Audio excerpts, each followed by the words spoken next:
ভারপ্রাপ্ত চেয়ারম্যান জনাব তারেক রহমানের বিরুদ্ধে যে ষড়যন্ত্র হচ্ছে, ওই ষড়যন্ত্রকে উপেক্ষা করে উনি যাতে আমাদের এই বাংলার মাটিতে এসে এই জনগণের পাশে থাকতে পারে, এই আশা করে আমরা আজকে এখানে একত্রিত হয়েছি।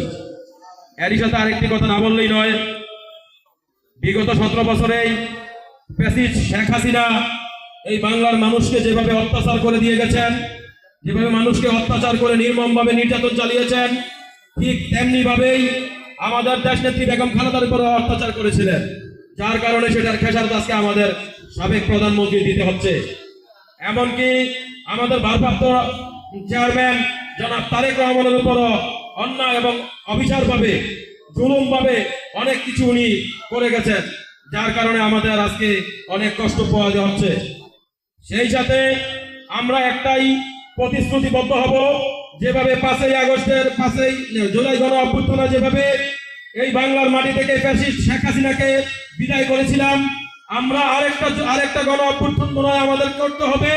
এই বাংলার মাটিতে তারেক রহমানকে আনতে হলে যত ধরনের তারেক রহমানের বিরুদ্ধে ষড়যন্ত্র আছে সবকিছুর বিরুদ্ধে আমরা একটা কথা শুনি, তারেক রহমানকে মোস্তাকার কোনো কিছু আমরা উপেক্ষা করবো না। প্রয়োজনে আমরা এই মুস্তাকার বিরুদ্ধে আবার জুলাই গণঅভ্যুত্থানের মতো এই মুস্তাকার বিরুদ্ধে আরেকটি সংগ্রাম করে তুলবো। আমরা কোনো মুস্তাকার অপেক্ষা করব না। সেই সাথে আমরা আবারও আপনাদের কাছে দীর্ঘ এই 17 বছরের যে অত্যাচার নিপীড়ন সহ্য করে আপনারা টিকেছিলেন, আপনাদের কাছে অনুরোধ থাকবে আমাদের প্রধানমন্ত্রী দেশনেত্রী বেগম খালেদা জিয়ার জন্য সবাই মন থেকে দোয়া করবেন, উনি যাতে সুস্থ হয়ে আবার আমাদের মাঝে ফিরে আসে। এই বলে আমি আমার বক্তব্য শেষ করলাম। আসসালামু আলাইকুম ওয়া রাহমাতুল্লাহি ওয়া বারাকাতুহু। বিসমিল্লাহির রহমানির রহিম। মা কানা মুহাম্মাদুন আবা আহাদিম মির রিজালিকুম ওয়ালাকিন রাসূলুল্লাহি ওয়া খাতামান নাবিয়্যিন ওয়া কানা আল্লাহু বিকুল্লি শাইইন আলিমা। ইন্নাল্লাহা ওয়া মালাইকাতাহু ইউসাল্লুনা আলান নবী يا أيها الذين آمنوا صلوا عليه وسلموا تسليما.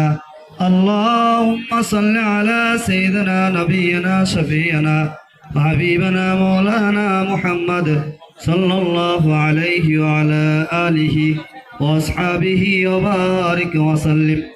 اللهم صل على سيدنا ونبينا شفيعنا حبيبنا مولانا محمد صلى الله عليه وعلى آله وأصحابه وبارك وسلم. ما تم من صلى الله على محمد صلى الله عليه وسلم.